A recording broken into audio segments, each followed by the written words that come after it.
ऊष्मागतिकी के प्रथम नियम पे अध्ययन करना है। इसके पहले हम लोग ऊष्मागतिकी का शून्यांकी नियम पे चर्चा किए थे।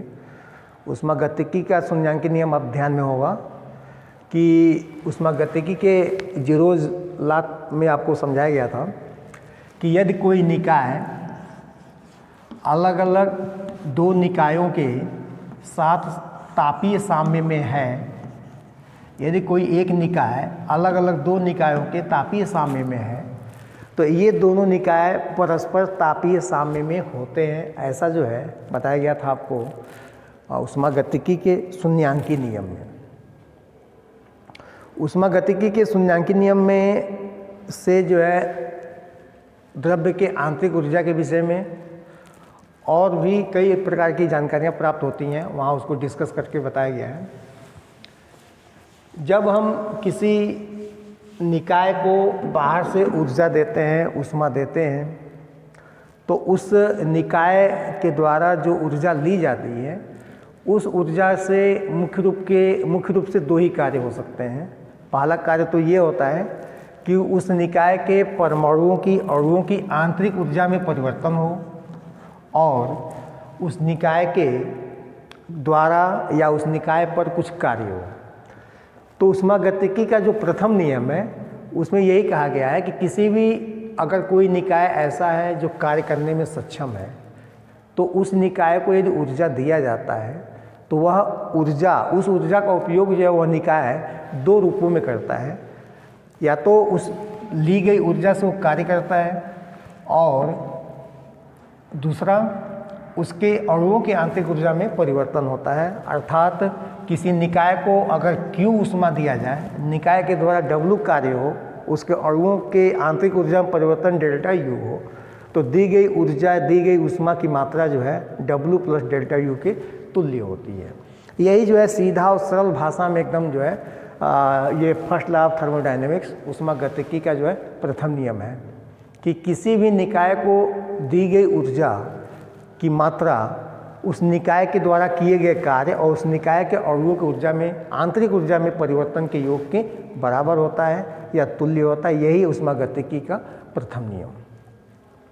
ऊष्मागतिकी के प्रथम नियम का प्रयोग करते समय कुछ बातों का विशेष रूप से ध्यान रखना चाहिए, क्योंकि यहाँ कार्य का मात्रक जो है जूल होता है और इधर जो है आंतरिक ऊर्जा है, तो आंतरिक ऊर्जा का मात्रक जूल में भी आ सकता है। कैलोरी, किलो कैलोरी ऊष्मा का मात्रक ये भी कैलोरी में भी हो सकता है। तो इसमें जब आपको आंकिक प्रश्न मिले इस फर्स्ट लॉ ऑफ थर्मोडायनेमिक्स के ऊपर, तो इसमें आप ध्यान रखिएगा कि तीनों राशियों के मात्रक जो है एक ही हों, एक ही मात्रक रहें। मतलब MKS में हो तो तीनों MKS में हो और एक समान मात्रक में रख के ही हल करने पे सही उत्तर मिलता है। दूसरा, यदि हम निकाय को ऊर्जा देते हैं, बाहर से निकाय को ऊष्मा देते हैं या ऊर्जा देते हैं, तो उस समय जो निकाय को ऊर्जा दिया जाता है तो निकाय को ऊर्जा देने के समय को या दिया जाता है उसको हम धनात्मक लेते हैं। अब जब निकाय से ऊर्जा लिया जाता है या निकाय के द्वारा कोई कार्य होता है तो उस ऊर्जा को हम लोग ऋणात्मक लेते हैं। इन दो बातों का मुख्य रूप से ध्यान रखना होता है इस ऊष्मागतिकी के प्रथम नियम के द्वारा जो है किसी आंकिक प्रश्न को हल करने के लिए। इसके बाद है ऊष्मागतिकी के प्रथम नियम के अनुप्रयोग। इसका उपयोग कहाँ कहाँ करते हैं, तो सबसे पहले इसमें है ऊष्मागतिकी के प्रथम नियम के अनुप्रयोग में सबसे पहला है चक्रीय प्रक्रम, साइक्लिक प्रोसेस। चक्रीय प्रक्रम, इस पे आपको पीछे भी बताया गया था कि चक्रीय प्रक्रम क्या है। तो किसी पदार्थ का ताप, दाब और आयतन, किसी पदार्थ का ताप, दाब और आयतन के विभिन्न अवस्थाओं से होता हुआ यदि वह पुनः अपने प्रारंभिक अवस्था में पहुंच जाता है तो इसी प्रक्रम को हम लोग कहते हैं क्या, चक्रीय प्रक्रम। कोई निकाय ताप, दाब आदि के विभिन्न परिवर्तन के होने पर वह विभिन्न अवस्थाओं से होता हुआ पुनः अपने मूल अवस्था में वापस लौट आता है, तो इसी प्रक्रम को हम लोग कहते हैं चक्रीय प्रक्रम, साइक्लिक प्रोसेस। पूरे साइक्लिक प्रोसेस में, पूरे चक्रीय प्रक्रम में डेल्टा U का मान जो है 0 होता है। पूरे चक्रीय प्रक्रम में डेल्टा यू का मान शून्य होता है। तो ऊष्मागतिकी के प्रथम नियम में अगर हम लोग इसको देखें तो डेल्टा यू का मान अगर शून्य होता है तो ये वाला भाग शून्य हो जाएगा, अर्थात Q बराबर हो जाएगा W। Q बराबर W मतलब जितनी भी ऊष्मा उस वस्तु को दी जाएगी उस पूरी ऊष्मा से केवल कार्य होगा, उसके अणुओं की आंतरिक ऊर्जा में कोई परिवर्तन नहीं होगा। इसी सिद्धांत का उपयोग करके हम लोग ऊष्मा इंजन का कार्य जो है इसी साइक्लिक ऑर्डर पे साइक्लिक प्रोसेस में ही जो जितने ऊष्मा इंजन है उस साइक्लिक प्रोसेस के ऊपर ही कार्य करते हैं। ऊष्मा इंजन जब पढ़ाया जाएगा तो उसमें आपको बताया जाएगा। तो किसी भी साइक्लिक प्रोसेस में देखा जाए, अगर कह दिया जाए कि यह प्रक्रम एक साइक्लिक प्रोसेस है, चक्रीय प्रक्रम है, तो चक्रीय प्रक्रम के लिए सीधे आप ले सकते हैं delta U is equal to 0, या किसी भी प्रक्रम के लिए यदि डेल्टा यू बराबर 0 है तो वह प्रोसेस निश्चित है एक साइक्लिक प्रोसेस है। बिना साइक्लिक प्रोसेस के हुए आंतरिक ऊर्जा में परिवर्तन का मान शून्य नहीं हो सकता। तो आंतरिक ऊर्जा का मान अगर शून्य है तो प्रोसेस साइक्लिक है, और अगर कोई प्रोसेस साइक्लिक प्रोसेस है तो डेल्टा यू का मान शून्य होगा, आंतरिक ऊर्जा में परिवर्तन का मान शून्य होगा। और दूसरी इसमें महत्वपूर्ण तथ्य ये निकल के आता है कि चक्रीय प्रक्रम में उस निकाय को दी गई ऊष्मा की जो मात्रा होती है उस निकाय के द्वारा किए गए कार्य के तुल्य होता है, बराबर होता है। दूसरा है समदाबी प्रक्रम। समदाबी प्रक्रम, पहला है चक्रीय प्रक्रम, दूसरा है समदाबी प्रक्रम, दूसरा है समदाबी प्रक्रम। समदाबी प्रक्रम क्या होता है? तो वह प्रक्रम जिसमें पूरे प्रोसेस के दौरान जो है दाब नियत बना रहे, दाब में कोई परिवर्तन न हो रहा हो, तो ऐसे प्रक्रम को हम लोग कहते हैं समदाबी प्रक्रम। समदाबी प्रक्रम के उदाहरण जो है, जैसे आप किसी जल को गर्म करें तो जल को गर्म करने पे जल जब वो क्या कहते हैं बॉइलिंग पॉइंट पे पहुंचता है तो उसके और जो सीधे वाष्प में भाप में बदलते हैं। तो किसी भी द्रव के वाष्पित होने की प्रक्रिया को हम लोग समदाबी प्रक्रम में रख सकते हैं। या जल को द्रव अवस्था से ठोस अवस्था में जाना है, यानी कि जल के जमने की प्रक्रिया को भी हम लोग समदाबी प्रक्रम में ला रख सकते हैं। समदाबी प्रक्रम में मैथमेटिकली कुछ विशेष अंतर नहीं आता है, अवस्था परिवर्तन अवश्य होता है। समदाबी प्रक्रम में अवस्था परिवर्तन ही इम्पॉर्टेंट टॉपिक है। इसके बाद है सम आयतनिक परिवर्तन। सम आयतनिक परिवर्तन मतलब वह परिवर्तन जिसमें पदार्थ का आयतन क्या हो, नियत बना रहे, तो ऐसे परिवर्तन को हम लोग सम आयतनिक परिवर्तन कहते हैं। सम आयतनिक परिवर्तन, समदाबी परिवर्तन, और तीसरा है सम आयतनिक परिवर्तन, या सम आयतनिक प्रक्रम कर लीजिए, प्रक्रम प्रोसेस। मतलब उसमें उस पदार्थ का आयतन क्या हो, सदैव नियत बना रहे। जैसे ये कैसे संभव है? तो एक सिलेंडर लीजिए, पिस्टन लीजिए, और पिस्टन में इस सिलेंडर के भीतर जो कोई भी द्रव्य है, मान लीजिए गैस है, तो अगर आप बाहर से ऊष्मा दे रहे हैं तो इस पर दाब बढ़ा दीजिए, दाब इतना बढ़ा दीजिए कि इसके आयतन में कोई परिवर्तन न हो, तो इस प्रक्रम को हम कहेंगे सम आयतनिक प्रक्रम। तो सम आयतनिक प्रक्रम में क्या होगा? तो इस सम आयतनिक प्रक्रम में क्या होगा? तो डेल्टा V बराबर 0, आयतन में परिवर्तन का मान शून्य होगा। और आयतन में परिवर्तन का मान शून्य होगा तो W बराबर क्या होता है? W बराबर होता है P इंटू डेल्टा V, यानी कि जब डेल्टा V बराबर 0 तो W बराबर क्या होगा? 0।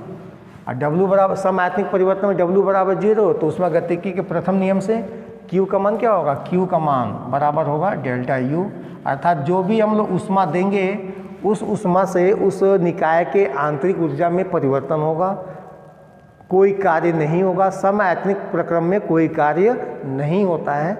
जो भी ऊष्मा या ऊर्जा उस निकाय को दिया जाता है उस ऊष्मा या ऊर्जा के द्वारा जो उस निकाय के आंतरिक ऊर्जा में परिवर्तन होता है। अब बाहर से ऊष्मा दे रहे हैं तो आंतरिक ऊर्जा में वृद्धि होगी, या उस निकाय से ऊष्मा ले रहे हैं तो उसकी आंतरिक ऊर्जा में कमी होगी। तो यह है एग्जाम्पल किसका? सम आयतनिक प्रक्रम का। सम आयतनिक प्रक्रम के बाद प्रक्रम में इसमें एक ये विलग निकाय, आइसोलेटेड सिस्टम, विलग निकाय या विलगित निकाय। तो विलग निकाय का तो कंसेप्ट यह है कि आइसोलेटेड सिस्टम, आइसोलेटेड सिस्टम। विलग निकाय का कंसेप्ट यह है कि वह निकाय जो किसी अन्य पदार्थ से, द्रव्य से या निकाय से न तो कोई ऊर्जा ले रहा हो ना ही ऊर्जा दे रहा हो, तो ऐसे निकाय को ही हम लोग आइसोलेटेड सिस्टम या विलग निकाय कहते हैं। अब इस विलग निकाय में क्या होता है, तो विलग निकाय में न तो ये ऊष्मा लेता है न ऊष्मा देता है, मतलब ये Q बराबर इसमें 0। फिर इसके द्वारा कोई कार्य भी नहीं होता है, किसी आइसोलेटेड सिस्टम से कोई कार्य भी संभव नहीं है, तो W का मान भी क्या होता है 0। तो Q और W दोनों 0 होने के कारण डेल्टा U का मान भी 0 होता है। तो किसी भी आइसोलेटेड सिस्टम में उसके अणुओं के आंतरिक ऊर्जा में कोई परिवर्तन नहीं होता है। ऐसा कोई सिस्टम है जिसके आंतरिक ऊर्जा में कोई परिवर्तन नहीं हो रहा है, आंतरिक ऊर्जा, ये डेल्टा U बराबर 0 है। डेल्टा U मतलब आप जान सकते हो U2 माइनस U1 बराबर 0। इसका मतलब U2 is equal to U1, मतलब अंतिम आंतरिक ऊर्जा का मान जो है प्रारंभिक आंतरिक ऊर्जा के मान के बराबर है। इसका सीधा अर्थ यह है कि आंतरिक ऊर्जा का मान शून्य नहीं है, आंतरिक ऊर्जा में परिवर्तन का मान शून्य है। यानी कि आंतरिक ऊर्जा का मान क्या है, U का मान क्या है, U का मान जो उस विलग निकाय के U का मान क्या होता है, सदैव नियत होता है, कांस्टेंट होता है। तो किसी भी निकाय का यदि आंतरिक ऊर्जा का मान कुछ भी करने पे उसकी आंतरिक ऊर्जा का मान यदि शून्य रह रहा है, तो उस सिस्टम को हम लोग कह सकते हैं आइसोलेटेड सिस्टम या विलग निकाय या विलगित निकाय। ये है ऊष्मागतिकी के उपयोग में ये चौथा। ये मुख्य रूप से ऊष्मागतिकी के 4 उपयोग हैं, और इसमें 5वां उपयोग है समतापी प्रक्रम। चौथा हो गया, 5वां है समतापी, समायतनिक समदाबी विलग निकाय हो गया, और चौथा हो गया विलग निकाय। 5वां कर लीजिए समतापी परिवर्तन, समतापी प्रक्रम, मतलब वह प्रक्रम जिसमें पूरे प्रोसेस के दौरान, पूरे प्रक्रिया के दौरान उस निकाय का तापमान नियत बना रहे, तो ऐसे प्रक्रम को हम लोग कहते हैं क्या, समतापी प्रक्रम। अब समतापी प्रक्रम में क्या होगा, तो ताप नियत होगा, और जब ताप नियत होगा तो निश्चित है उसके अणुओं के आंतरिक ऊर्जा में कोई परिवर्तन नहीं होगा, क्योंकि आंतरिक ऊर्जा का संबंध सीधे सीधे उस द्रव्य के ताप से होता है। आंतरिक ऊर्जा में परिवर्तन नहीं होगा, तो इसमें भी Q का जो मान होगा वह W के बराबर होगा, अर्थात उस निकाय को जो भी ऊर्जा दी जाएगी, ऊष्मा दी जाएगी, उस निकाय के द्वारा कार्य किया जाएगा, या जो भी कार्य निकाय के द्वारा होगा उस कार्य से ऊष्मा उत्पन्न होगी। केवल W और Q होंगे समतापी परिवर्तन में, इसमें आंतरिक ऊर्जा में परिवर्तन वाला कोई कंसेप्ट या कोई मान नहीं होगा। इसके बाद से एडियाबैटिक प्रोसेस, रुद्धोष्म प्रक्रम, रुद्धोष्म प्रक्रम, एडियाबैटिक प्रोसेस, ये लास्ट है 6ठा रुद्धोष्म प्रक्रम।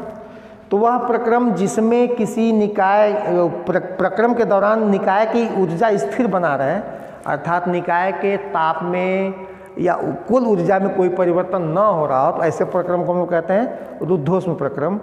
और इस प्रक्रम में निकाय के द्वारा न तो ऊष्मा दिया जाता है और न ही निकाय के द्वारा ऊष्मा लिया जाता है। रुद्धोष्म प्रक्रम में Q का मान 0 होता है, रुद्धोष्म प्रक्रम में Q का मान 0 होता है। तो इस प्रकार हम ऊष्मागतिकी के प्रथम नियम का उपयोग करें तो Q बराबर 0, तो W प्लस डेल्टा U यहाँ से निकल जाता है W is equal to minus delta U। यानी कि रुद्धोष्म प्रक्रम में जो कार्य होता है उस कार्य से सिर्फ उसके आंतरिक ऊर्जा में कमी आती है। अगर निकाय के द्वारा कार्य होगा तो आंतरिक ऊर्जा में कमी आएगी, और निकाय पर कार्य किया जाएगा तो आंतरिक ऊर्जा में वृद्धि होगी। आंतरिक ऊर्जा का संबंध अभी हम बताएं, आंतरिक ऊर्जा का संबंध सीधे सीधे उस वस्तु के ताप से होता है। तो रुद्धोष्म प्रक्रम में आप समझ सकते हैं, जैसे कि मान लीजिए कि बाहर से हम कार्य कर रहे हैं, जैसे साइकिल में हवा भरने के लिए जो हम लोगों का पंप होता है, इस पंप में हम लोग यहाँ से दाब डालते हैं, कार्य करते हैं, तो इसका तापमान बढ़ता है। तापमान इसलिए बढ़ता है क्योंकि यहाँ पर हम लोग कार्य करते हैं, वही कार्य जो है क्या होता है, वही कार्य जो है आंतरिक ऊर्जा में वृद्धि करता है। और जब कार्य निकाय के द्वारा किया जाएगा, जैसे कहीं विस्फोट होता है या किसी बहुत बड़े टायर से हवा को निकलने देते हैं, बहुत बड़े टायर जिसमें बहुत अधिक हवा भरी होती है, यहाँ से हवा को हम लोग इस रास्ते निकलने देते हैं, तो हवा जब यहाँ से तेज़ी से फैलता है तो यहाँ हवा का आयतन जो है पहले कम था, बाद में फैलने का अधिक होता है। तो इसमें कार्य निकाय के द्वारा किया जाता है और यहाँ पे पूरे इस एरिया में जो शीतलन उत्पन्न हो जाता है। आप देखते हैं कि इसके अगल बगल जो है कुछ बूंदें जमा हो जाती हैं पानी की। ये पानी की जो बूंदें होती हैं, ये पानी की बूंदें जो है जो वायुमंडल में जलवाष्प है, उस जलवाष्प के कारण जो है यहाँ पे पानी की बूंदें जो है जमा हो जाती हैं। या कहीं अगर विस्फोट होता है, कोई पटाखा फोड़ने पे कोई विस्फोट होता है, तो वहाँ जाके ध्यान से देखने पर आपको दिखाई देगा कि जहाँ विस्फोट हुआ है वहाँ पे कागज़ के टुकड़े यदि आपको मिलेंगे तो उस पर ओस टाइप के कुछ बूंदें जो उस कागज़ के टुकड़े पर आपको दिखाई देंगे, क्योंकि वहाँ पे जो प्रक्रम हुआ है वह रुद्धोष्म प्रक्रम है। और रुद्धोष्म प्रक्रम तब होता है जब निकाय के द्वारा न तो ऊष्मा दिया जाता है, ना ही ऊष्मा लिया जाता है। तो उस अवस्था में यदि निकाय के द्वारा कार्य होता है, तो निकाय के द्वारा कार्य होता है तो उसके आंतरिक ऊर्जा में कमी होती है। और आंतरिक ऊर्जा में कमी का मतलब उसका ताप कम होता है। तो विस्फोट के समय या हवा के निकलने के समय या गुब्बारा के फूटने पर भी उसमें आप देखोगे कि उसके अंदर जो है पानी की बूंदें दिखती हैं। तो दिमाग में आता है कि अरे यार ये तो अंदर पानी है। पानी वो नहीं है। जब गुब्बारा में ब्लास्ट होता है, फूटता है गुब्बारा, तो उसकी जो अंदर हवा है वो अचानक से क्या होती है, बहुत अधिक मात्रा में आयतन में फैलती है। तो कार्य निकाय के द्वारा होता है, तो वहाँ के तापमान में कमी होती है, जिससे कि गुब्बारे के ऊपर जो है हमको जो वायुमंडल के जलवाष्प हैं ये संघनित होकर पानी के बूंद के रूप में क्या होते हैं, दिखाई देते हैं। तो ये है ऊष्मागतिकी का प्रथम नियम। ऊष्मागतिकी के प्रथम नियम पे कुछ अनुप्रयोग हैं। इसके बाद से अगले वीडियो में हम लोग ऊष्मागतिकी के द्वितीय नियम का अध्ययन करेंगे और उसके ऊपर जो आधारित चीज़ें हैं उसका अध्ययन करेंगे। Okay, thank you.